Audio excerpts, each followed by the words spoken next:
உலக மக்களே வணக்கம். பிரதர் சிஸ்டர் ரோட்டில் பிச்சை எடுக்கிறாங்களே இவங்கெல்லாம் உலகத்தில் பிறக்கலையா? குப்பையில் சோறு சாப்பிட்றாங்களே இவங்கெல்லாம் உலகத்தில் பிறக்கலையா? சொல்லுங்கள். மனநலம் பாதிக்கப்பட்டு ரோட்டில் அலையிறாங்களே இவங்கெல்லாம் உலகத்தில் பிறக்கலையா? சொல்லுங்கள் சார்.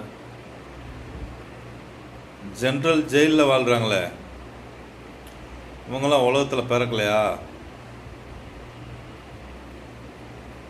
சொல்லுங்கள் பிரதர் சிஸ்டர். சென்ட்ரல் ஜெயிலை பூரா திறந்து விடுங்க.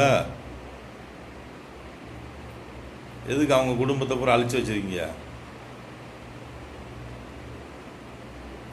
இந்தியாவில் எத்தனை சென்ட்ரல் ஜெயில் இருக்குது? உலகத்தில் எத்தனை சென்ட்ரல் ஜெயில் இருக்குது? எதுக்கு அவங்கள பூரா அடைச்சி வச்சுருக்கீங்க? அவங்க குடும்பம் பூரா கஞ்சி இல்லாமல் கிடக்கு.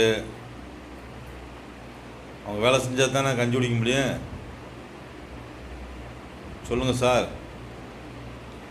உலகத்தில் எத்தனை சென்ட்ரல் ஜெயில் இருக்குது? எத்தனை மனிதர்களை நீங்கள் அடைச்சி வச்சுருக்கீங்க? பூரா திறந்து விடுங்க. பாவம் சார்.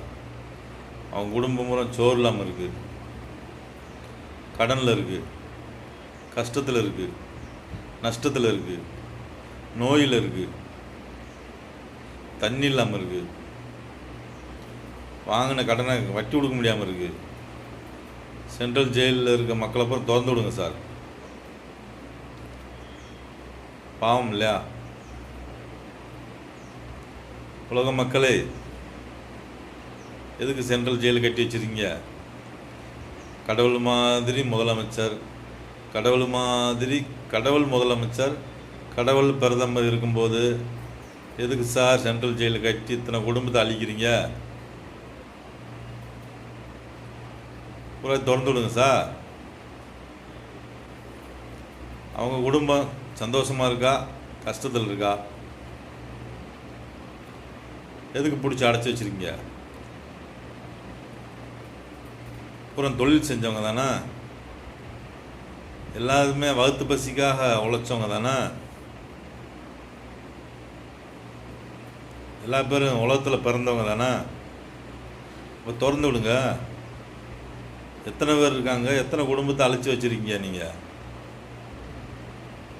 இதுக்கு பதில் சொல்லுங்கள் சார்.